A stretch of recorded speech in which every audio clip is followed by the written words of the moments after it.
Everyone, it's great to be here at the What the Fuck is Cloud Native conference. My talk today is going to be on the people track is named Running Away from Responsibilities, the DevSecOps Ways.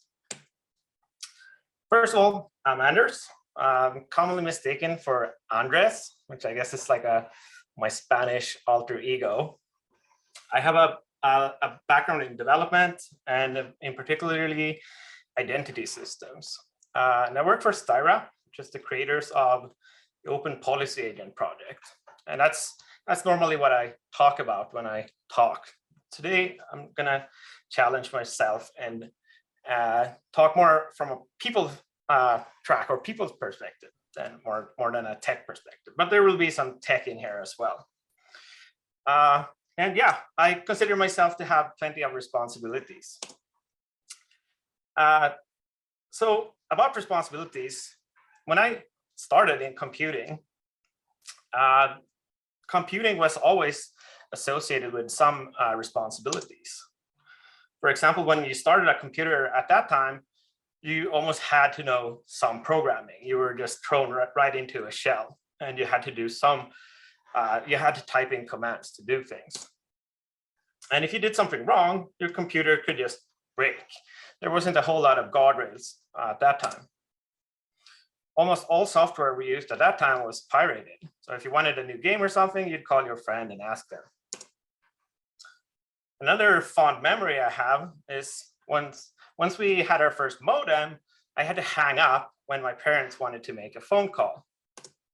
And of course, the phone bill or the internet bill was quite staggering. I remember my parents were not too happy about it. But in general, though, there was this playful and kind of carefree theme around most things in computing. So even the bad guys had a kind of carefree, playful attitude about things. I remember my first computer virus infection, which was the virus was called Yankee Doodle. And it's described as this. The virus is a parasitic virus which infects both .com and .exe files, and it calls itself memory resident. After installing itself memory resident, it will play Yankee Doodle on the speaker system at 5 p.m. Infected programs will increase in length by 2,899 bytes. Other than being disruptive by playing Yankee Doodle, this virus currently does nothing else harmful beside infecting files. So at 5 o'clock, my computer would sound like this.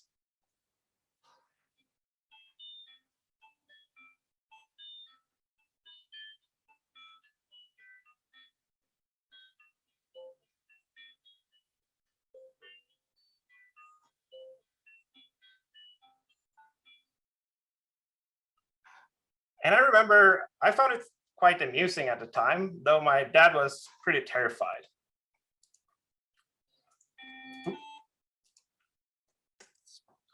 But then I got into development or software development, and responsibilities started to pile up.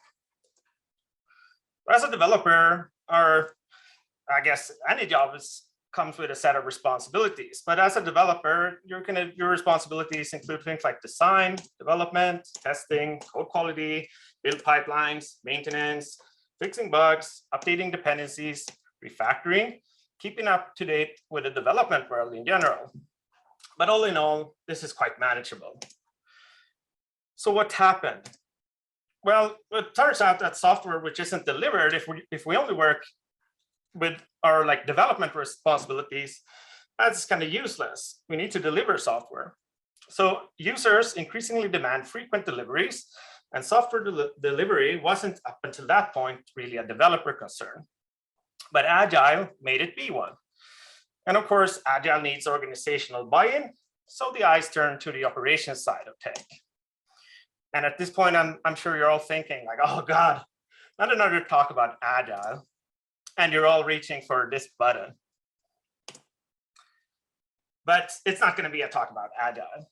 I'm going to just paint a background here. My first job as a developer, I would take my code and I would pack it all up, put it on a USB drive, and I would walk over to the other side of the tech department, and I would leave it to the operations people. And the operations people, it would look something like this.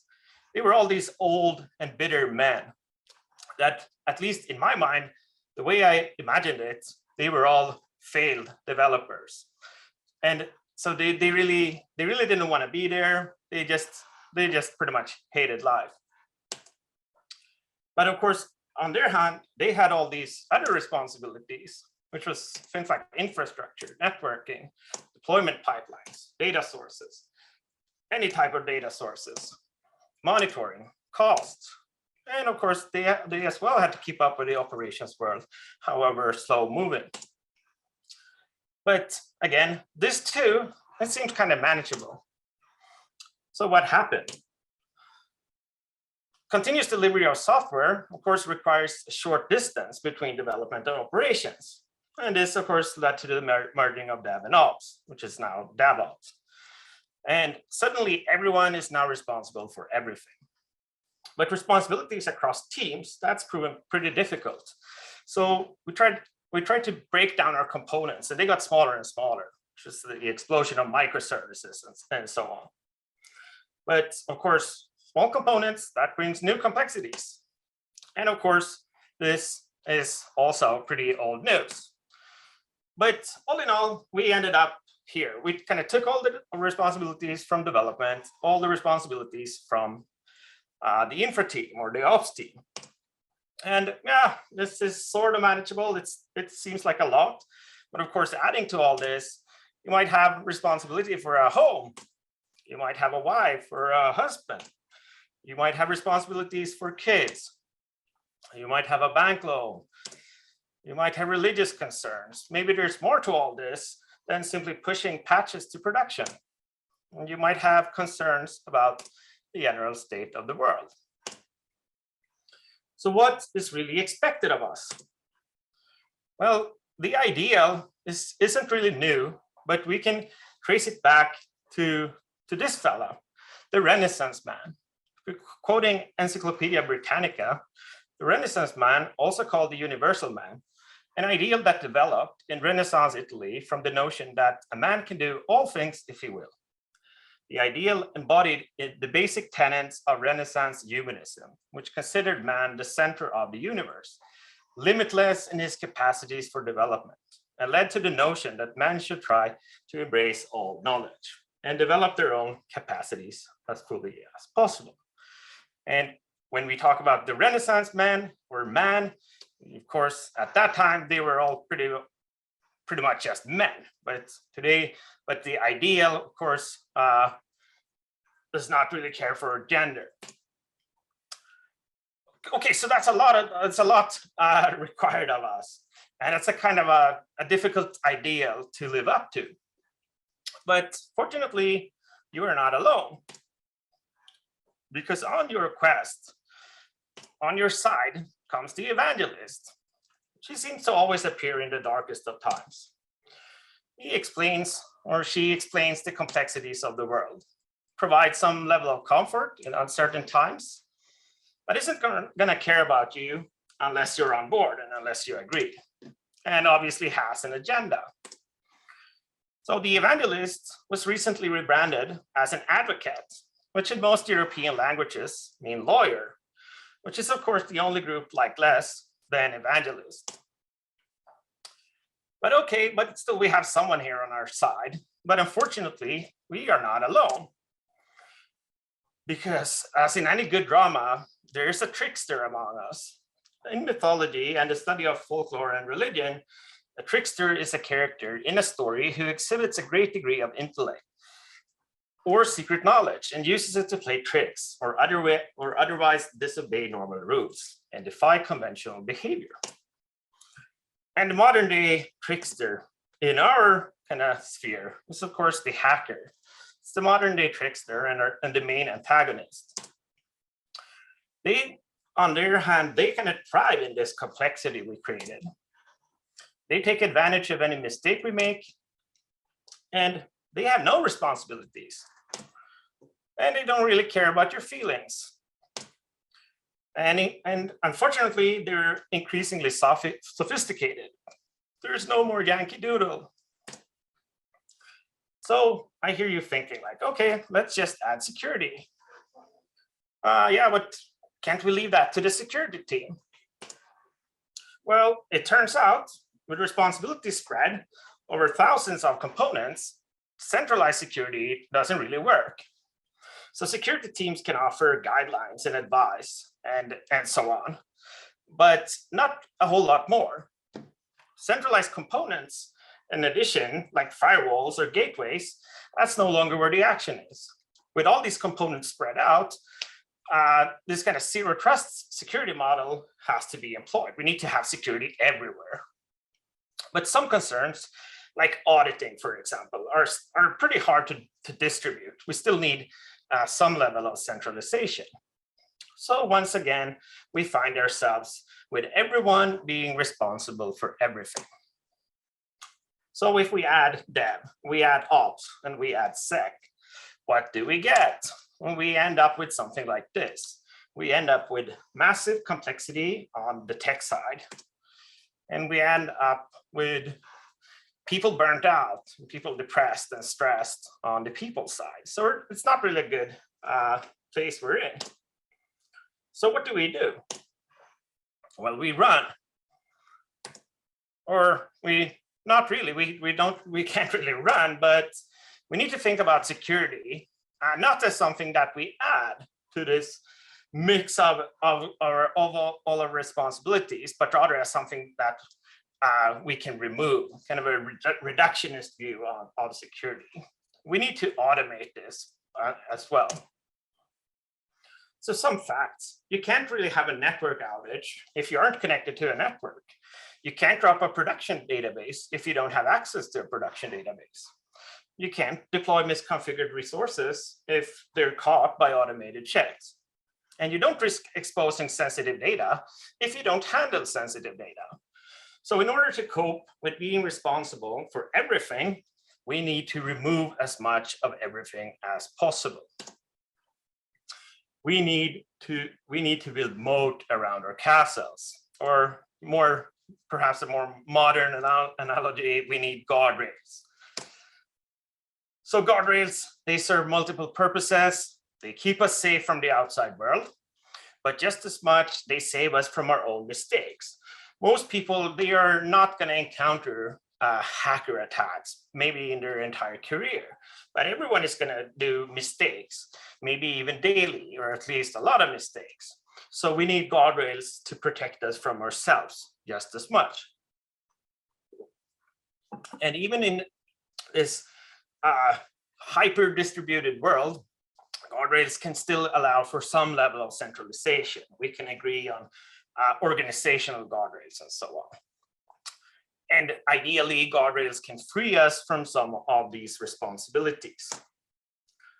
So to provide some example of guardrails, on the development side is, of course, open source. That's the perfect guardrail, because whatever we're working on, the chances are pretty good that someone already did that, and they did a better job than you and I ever could.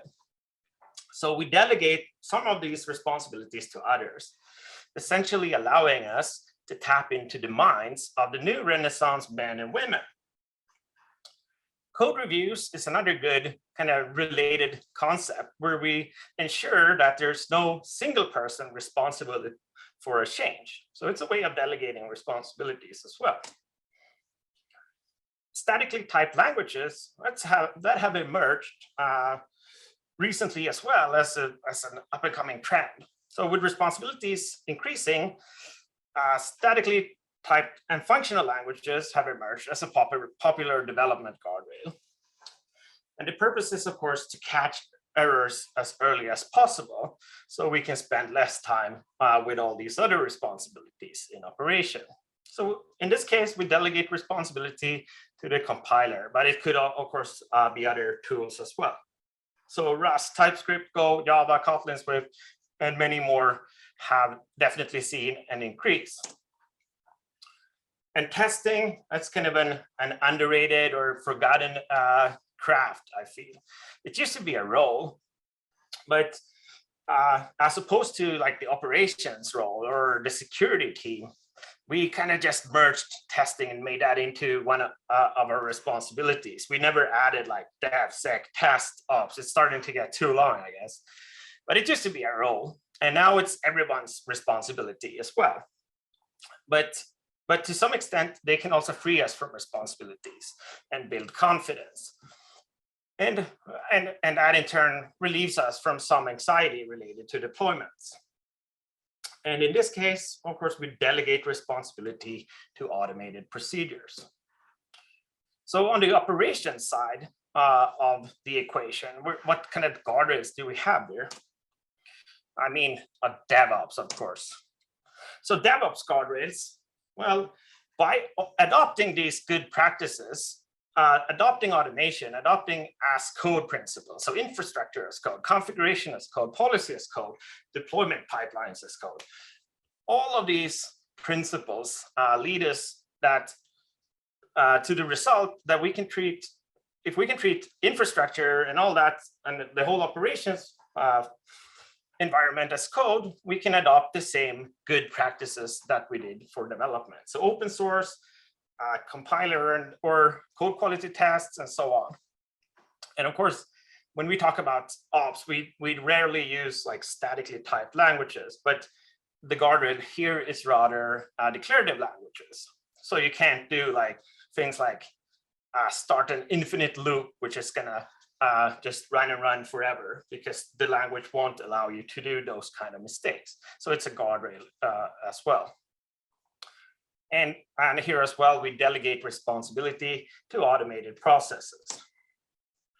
So security then, the final component in this DevSecOps puzzle. What guardrails do we have here? I'm kind of biased, but my favorite guardrail, or one of my favorite guardrails, is this. It's fine-grained access control.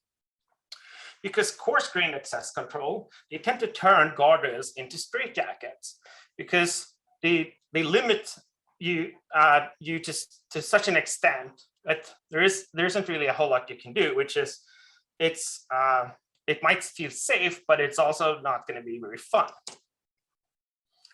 So with responsibilities distributed to so many people and external requirements like the GDPR, flexible access control is definitely a must-have. And I'd say like the old way of doing things, when you had developers in one team and operations like admins in one team, those roles are now dead. Since there isn't really a developer role, there isn't really an operations role. So our access control needs to be updated to reflect this. And of course, having some people with limited access and some people with all access, it's a huge risk, because the people who have access to everything, there isn't really a lot that they can't do. And of course, the people who don't have access, they keep having to go back to those who do to ask them to do something. So what we need to do is to provide a fine-grained level of access control where everyone is able to do what's required for their job. But who makes these rules? Well, we said goodbye to the operations team and hello to the security team. It's kind of the new boss is the same as the old boss, because it so easily happens that the security team is now the new gatekeepers, pretty much like the operations teams was at one point in time, where we would go over and we would hand them our code and ask for permission to have it deployed. And I've seen this in many organizations where they successfully merged the way of operations kind of thinking into their development process, but security is still this kind of ivory tower architect thing. So security team and policy needs to meet developers. And where are our developers? They are, of course, in code. So policy needs to be reviewable by anyone in the organization. And making a change, if you find yourself that you don't have access to something, that should be a pull request. So if you are unsure about what's allowed or not, if you don't know where to look, and if you need to ask for permission, you're doing access control wrong. So before we even have a security team, we can say goodbye to the security team and hello to the policy team. Because psychological safety is just as important as security. So it's important that a policy team includes that in the equation. And we can centralize policy. Even if we include everyone, we can still have a level of centralization, but the actual enforcement of that policy can be distributed among many. And another role is, of course, to support teams. The way I'd like to think of a security team or a policy team is as a support team for teams to help them live up to compliance requirements.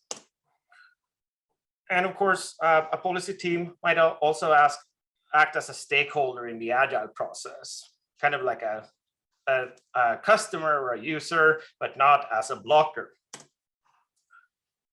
And we need to democratize the policy process. And the way we do that is, of course, to make it available to developers and to make it accessible to everyone. So policy as code, again, we can see a pattern here, the same pattern we saw in operations when we started to think of operations as code. Because by adopting policy as code, and again, this goes for infrastructure policy, configuration policy, authorization policy, deployment pipeline policies, and so on. So most of the same principles and processes from development and operations now apply just as much to security.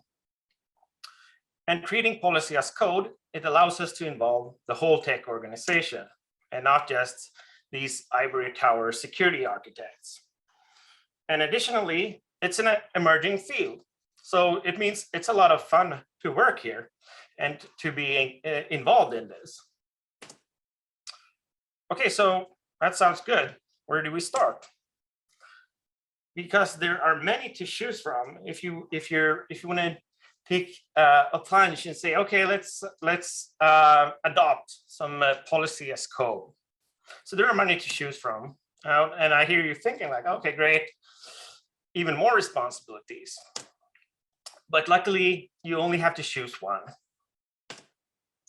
Okay, so to sum it all up, how do we run from responsibilities?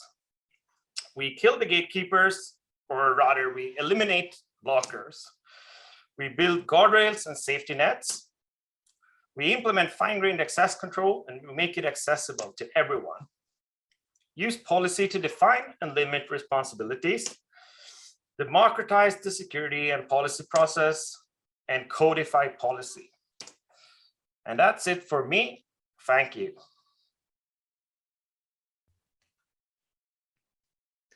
That was great. I think we're all experiencing this idea of moving towards burnout, cognitive overload. It's not even a cognitive load anymore. But on the other hand, like Biden released maybe 2 months ago now, a cybersecurity executive order that basically says that everybody who touches code is responsible for security of it, even if it was in the past and they don't even work for the same company anymore. So is there anything, as just to draw on this idea of technical ethical responsibility, draw on Jessica's keynote, is there anything like individuals at any point, even in marketing, in sales, in customer support, anywhere, is there anything everyone should be asking themselves about security to help? Because it is all of DevSecOps is about bringing everyone to the table and understanding those policies. And you can automate a lot, which is great with policy of code. But is there something we should be looking for in general that we should all be at, or a question we should all be asking? Yeah, I think, again, like the whole policy as code thing is still rather new. But I think for many, it's kind of considered like the holy grail of like policy. If we can describe security policy and other types of policy in like plain English, because moving policy into code, that's fine. But just as you said, like, how do I know if I work in like marketing or human resources? I can't read code, or I can't just submit a pull request to get access to Jira or whatever. So it's one step in the right direction, but of course, I think there's a whole lot of things like going to happen in the future in this space, because I definitely agree.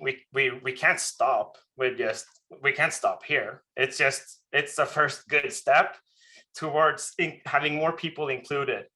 And I think one thing we can do is, of course, like better graphical user interfaces, better, like there are things like to connect your policy with like a Google Calendar. Anyone can edit a Google Calendar or add an appointment or thing. And if your policy can then go out and read that and make use of that for policy decision, well, then you suddenly included a whole lot more people in the process.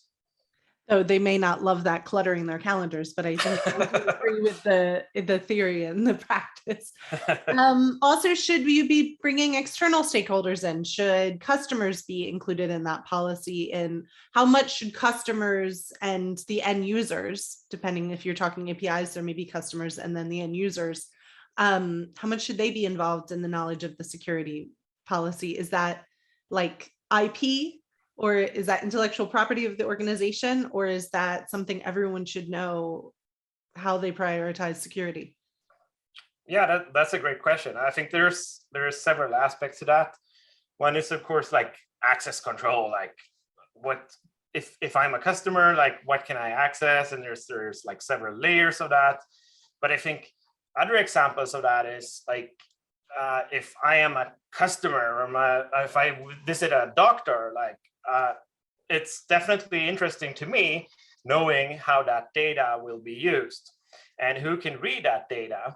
And so in that sense, yeah, it should definitely be accessible to me as a user or a customer. But I think in a more like corporate setting, yeah, in some cases, yes, if you deal with like personal data or sensitive data. Who doesn't? But I don't think end users or customers are that interested in like getting involved in like internal policy decisions. They just need to know when shit goes wrong. Yeah. Very quickly too. Yeah. And provide them with the plain example of how to change it. Oh, thank you so much, Anders. That was great. Thanks. And then Roman and I just want to introduce ourselves. I'm Jennifer. I'm one of our people track. Roman, go. Yeah, hey, I'm Roman. I'm the second one of the people track. Yep, we're talking about people. We may be dressed as robot androids, but we're still people, right? Yeah, are we though? We're not sure. So we hope you'll join this track. We think it's the best topic because we're here, but also because it's such an important topic. Now we have networking. So if you didn't take a chance yet, first, if you don't know how to do networking in the app, watch Carla and Teresa's video in Umbrella app. But otherwise, look for people to network or go ahead and talk to our fabulous sponsors. They're waiting for you.